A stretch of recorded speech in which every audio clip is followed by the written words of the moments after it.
Helicopter দুর্ঘটনায় মারা গেছেন ইরানের প্রেসিডেন্ট ইব্রাহিম রাইসি ও পররাষ্ট্রমন্ত্রী হোসাইন আমির আব্দুল্লাহিয়ান। তাদের শোকে পাথর হয়ে গেছে ইরানিরা। দুর্ঘটনার খবর শোনার সঙ্গে সঙ্গে কান্নার রোল পড়ে যায় ইরানের বাড়িতে বাড়িতে। শোক জানাতে রাতেই পথে বসে যান হাজার হাজার মানুষ। মসজিদে মসজিদে চলে রাতভর প্রার্থনা। তার বেঁচে ফেরার আশায় নারী পুরুষ নির্বিশেষে মসজিদে প্রার্থনায় বসে যান। কেউ তসবিহ, কেউ কোরআন তেলাওয়াত করেন সারা রাত।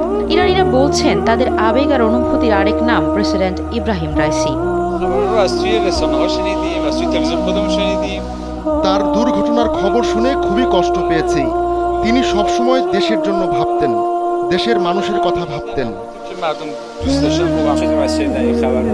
রাইসির আমলে বেশ ভালো আছি আমরা, তাকে দেশের কেউ খারাপ বলতে পারবে না।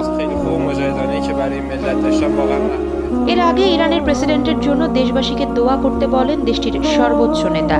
এরপরেই যে যেখানে পেরেছেন প্রার্থনায় বসে যান। কিন্তু বিশেষ অভিযানের পর জানানো হয় দুর্ঘটনা কবলিত এলাকায় কোনো প্রাণের অস্তিত্ব পাওয়া যায়নি। পুড়ে ছাই হয়ে গেছে হেলিকপ্টার। তবে মরদেহ পাওয়া গেছে কিনা তা নিয়ে এখনো কিছু জানা যায়নি। দুর্ঘটনার ঠিক কিছুটা আগ মুহূর্তের একটি ফুটেজ সামাজিক যোগাযোগ মাধ্যমে ছড়িয়ে পড়েছে।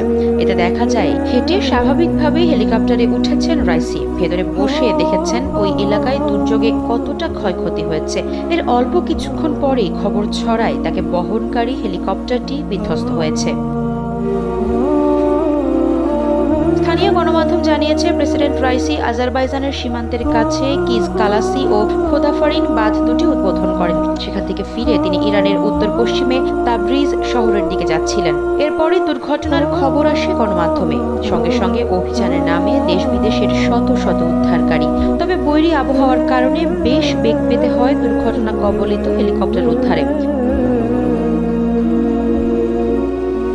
দীর্ঘ 16 ঘন্টা পর হেলিকপ্টার বিধ্বস্তের লোকেশন জানা যায়, কিন্তু কেউ বেঁচে নেই বলে জানানো হয়।